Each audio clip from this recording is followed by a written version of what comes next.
안녕하세요, 선생님입니다. 오늘은 선물 시장의 첫 강의입니다. 여기 질문이 있어요. 통장에 100만 원만 있는데 1천만 원어치를 거래할 수 있다면 어떻게 될까요? 바로 증거금이라는 시스템 때문입니다. 마치 전세금을 내고 그 집의 가치보다 큰 규모의 거래를 할 수 있는 것처럼 전체 거래 금액의 일부만 담보로 내면 훨씬 큰 거래를 할 수 있다는 뜻이에요. 그런데 이게 좋은 면만 있는 게 아니에요. 수익이 커질 수 있지만 손실도 그만큼 커집니다. 그 100만 원이 모두 없어질 수도, 더 잃을 수도 있다는 게 선물의 무서운 점입니다. 오늘은 선물의 기초, 증거금의 원리, 그리고 가장 중요한 청산이라는 강제 손절 시스템을 배워보겠습니다. 선물, 영어로는 퓨처즈라고 부르는데 뜻은 간단해요. 지금 정한 가격으로 미래에 정해진 날에 그 자산을 주고받기로 하는 약속약입니다. 예를 들면 오늘 S&P 500을 3,200포인트에 3월에 사기로 약속하는 거죠. 실제 주식을 지금 사는 게 아니라 미래에 그 가격에 하겠다는 약속만 하는 거예요. 보세요. 이 화면의 ES1, 즉 이미니 S&P 500이라는 미니 버전 선물입니다. 미국 주식지수의 선물이고 실시간으로 가격이 움직이고 있어요.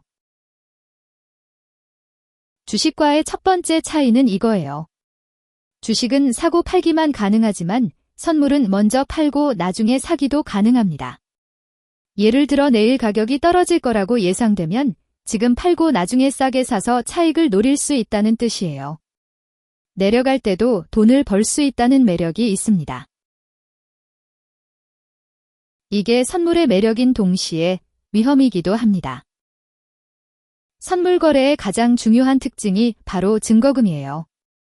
영어로는 마진이라고 부릅니다. 증거금이란 거래소에 담보로 내는 돈입니다. 전체 거래 금액의 일부만 내면 훨씬 큰 거래를 할 수 있다는 뜻이에요. 마치 전세금을 내고 그 집의 가치보다 큰 규모를 거래하듯이요. 이 화면의 NMX, CL1. 원유 선물을 보세요. 한 계약의 실제 원유량은 많지만 CME 거래소의 규정에 따라 초기 증거금은 그 일부만 내면 됩니다. 거래소와 시장 상황에 따라 매일 변동. 바로 이게 레버리지라는 개념입니다. 당신이 내는 돈은 적지만 훨씬 큰 규모의 상품을 거래할 수 있다는 뜻이에요. 예를 들어 초기 증거금이 100만 원이면 1000만 원 이상의 원유를 거래할 수 있다는 뜻입니다. 결과적으로 적은 돈으로도 큰 수익을 노릴 수 있습니다. 다만 손실도 그만큼 크다는 게 핵심입니다. 경고 정확한 거래 규격은 CME 공식 사이트 https://www.kmeigroup.com에서 직접 확인하세요. 레버리지를 사용하면 뭐가 좋을까요? 같은 돈으로 더 큰 수익을 노릴 수 있다는 거죠. 예를 들어 당신이 이 ES1 화면에서 상승을 베팅했다고 해봐요. 지수가 작게 올라도 초기 증거금이 100만 원이라면 500만 원 이상의 수익이 나는 경우도 있습니다. 이게 선물의 매력이죠. 그런데 반대면 어떻게 될까요? 같은 방향으로 손실이 난다면 100만 원의 초기 증거금도 빠르게 녹고 심하면 초기 증거금을 초과하는 손실까지 입을 수 있습니다. 여기가 핵심입니다. 레버리지는 수익과 손실을 모두 키우는 장날의 검이에요. 작은 변동도 큰 손실로 바뀔 수 있다는 게 선물이 위험한 이유입니다. 이 때문에 선물은 충분한 자금과 손실 관리 계획이 없으면 원금을 모두 잃기 쉽습니다. 이제 선물의 가장 무서운 부분, 청산을 설명할게요. 청산이란 거래소가 당신의 요청 없이 당신의 모든 포지션을 자동으로 팔아버리는 강제 손절 시스템입니다. 거래소는 당신의 계정을 계속 감시합니다. 손실이 커져서 계정의 잔액이 특정 수준, 유지 증거금보다 낮아지면 더 큰 손실과 거래소의 리스크를 막기 위해 자동으로 포지션을 청산합니다. 구체 사례를 볼게요. ES1. 화면에서 당신이 초기 증거금 100만 원을 내고 상승 베팅으로 여러 계약을 샀다고 해요. 그런데 갑자기 시장이 크게 내려가면 손실이 빠르게 쌓입니다. 당신의 계정 잔액이 80만 그러면 60만 그러면 40만으로 떨어집니다. 당신이 손절 신호를 받고 팔아야겠다고 생각해도 거래소는 그보다 먼저 자동으로 모든 포지션을 강제 매도해버립니다. 경고지계 청산입니다. 당신의 판단이나 선택을 존중하지 않으며 손절 가격도 당신이 원하는 수준이 아닐 수 있습니다. 이것이 선물이 가장 위험한 이유입니다. 선물에는 주식과 다른 특성이 하나 더 있어요. 바로 만기입니다. 주식은 영원하지만 선물은 정해진 날에 계약이 끝나요. 보세요. 이 화면에 ES1, 도 매달 셋째 금요일에 만기가 옵니다. 그러면 계약이 종료되고 현금으로 정산되거나 현물 인수도가 일어납니다.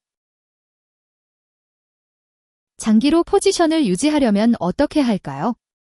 롤오버라는 전략을 써요. 이는 만기 전에 기존 계약을 팔고 새로운, 더 먼 미래에 계약을 사서 포지션을 계속 유지하는 거죠. 예를 들면 3월 ES1. 계약이 곧 만기가 올 때 당신은 3월 계약을 팔고 6월 계약을 구입합니다.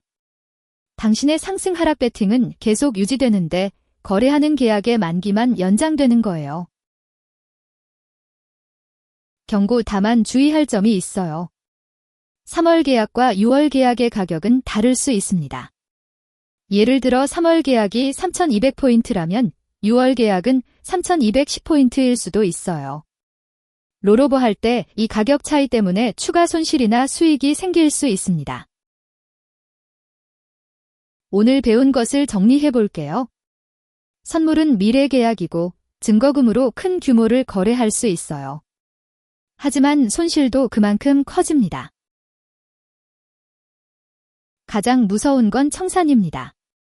거래소는 당신의 계정을 보호하기 위해 청산 시스템을 운영하지만 당신이 원하지 않는 시점에 포지션이 자동으로 팔려나갈 수 있습니다. 그리고 만기가 있어서 롤오버 관리도 필수죠. 경고 선물은 초기 증거금을 모두 잃을 수 있습니다. 증거금을 초과하는 손실도 가능합니다. 선물 거래는 높은 위험을 수반하므로 충분한 학습과 자금 관리 계획이 필수입니다. 이 강의는 교육 목적이며 투자 권유가 아닙니다.